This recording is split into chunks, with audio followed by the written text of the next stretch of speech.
আসসালামু আলাইকুম everyone, welcome back to my channel. আজকে আমি একটি ভর্তার রেসিপি নিয়ে চলে এলাম। প্রথমে ফ্রাই প্যানটা গরম করে দিয়ে দিচ্ছি সামান্য একটুখানি সরিষার তেল,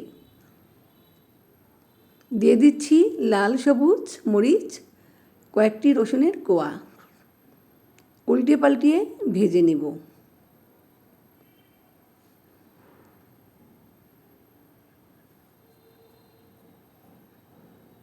দিয়ে দিচ্ছি পরিমাণ মতো লবণ, নেড়ে দিব।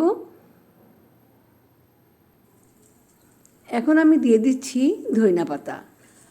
ধনিয়া পাতা আমি ক্লিন করে পানি ঝরিয়ে নিয়েছি, উল্টে পাল্টিয়ে ভেজে নেব।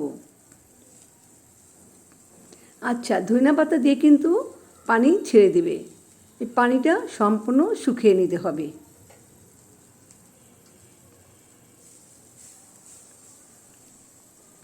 আর এই ধনিয়া পাতা না ভেজেও ভর্তা করা যায়,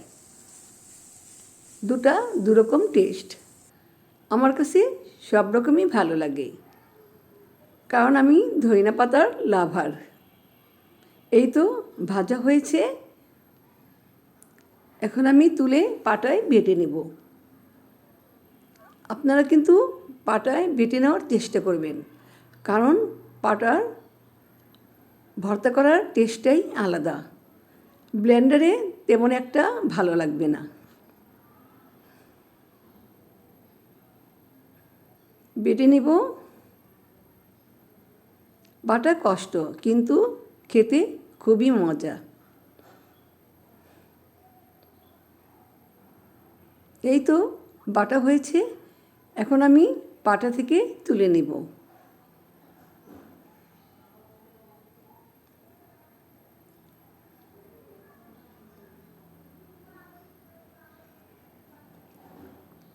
সহজে তৈরি হয়ে গেল ধনিয়া পাতা ভর্তা।